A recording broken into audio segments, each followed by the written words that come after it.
Strojni tehnik. V 4-letni izobraževalni program za strojnega tehnika se lahko vpiše vsak, ki je uspešno končal osnovno šolo.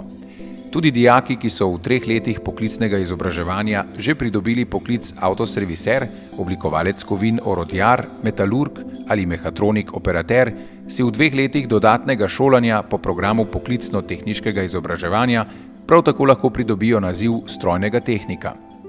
Na srednji šoli Ravne se lahko bodoči strojni tehniki izobražujejo tako v enovitem 4-letnem tehniškem izobraževalnem programu, kot v 2-letnem 3+2 poklicno-tehniškem programu. V novo zgrajeni, sodobno opremljeni šoli bodo dijaki in dijakinje deležni osebne podpore, svetovanja in prijaznosti na vsakem koraku. Pot do poklicne mature bodo lahko prehodili brez stresov, v prijetnem okolju, s pomočjo učiteljev in strokovnjakov, katerih glavni cilj je omogočati dijakom pridobivanje kvalitetnega znanja. Delovna področja strojnega tehnika so raznovrstna in široka. Največkrat so to dela, ki so povezana s konstruiranjem in projektiranjem posameznih strojnih delov, orodij in priprav za proizvodnjo v kovinski industriji.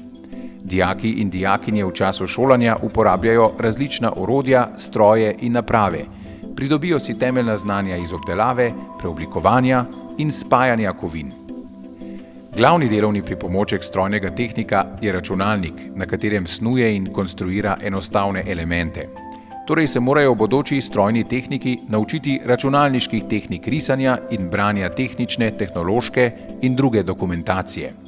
Usvajajo principe delovanja mehanskih, hidravličnih, električnih, elektronskih in drugih krmilnih sistemov.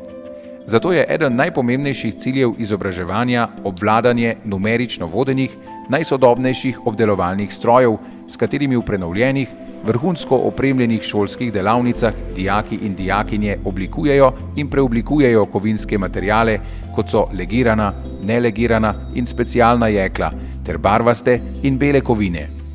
Pri urah praktičnega pouka se na posebnih napravah naučijo tudi različnih merilnih tehnik in kontrolnih postopkov v delovnem procesu. Poleg ostalih splošno izobraževalnih predmetov se učijo specifične strokovne in poslovne slovenščine in vsaj enega tujega jezika. Na koncu izobraževanja dijaki in dijakinje spoznajo osnove finančnega poslovanja, računovodstva, knjigovodstva ter zakonodaje, ki ureja njihovo področje. Program je okoljevarstveno naravnan, poudarek je tudi na smotrni rabi energije. Varnost pri delu je stalnica, ki spremlja dijake na vsakem koraku in v celotnem času izobraževanja. Poleg naziva strojni tehnik omogoča program tudi pridobitev 2 nazivov nacionalnih poklicnih kvalifikacij. To sta naziva upravljalec strojev ter operater CNC stroja. Šolanje se zaključi s poklicno maturo, pri kateri lahko dijak ali dijakinja po želji opravlja tudi dodatni maturitetni predmet, s katerim se mu odpre pot v večino univerzitetnih študijskih programov. Po poklicni maturi pa si višješolsko strokovno izobrazbo in naziv strojni inženir lahko pridobi na višji šoli, ki je v isti stavbi kot srednja strokovna šola. Strojni tehniki so zaželeni pri marsikaterem delodajalcu. Zaposlitev je možna v različnih kovinskih in nekovinskih industrijskih dejavnostih pri nas in čez mejo. Strojnim tehnikom so odprte tudi vse poti za samostojno obrt ali podjetništvo. Na srednji šoli Ravne ustvarjamo okolje, ki spodbuja kreativnost, omogoča osebni razvoj, napredovanje in predvsem znanje, s katerim bodo bodoči strojni tehniki poklicno uspešni.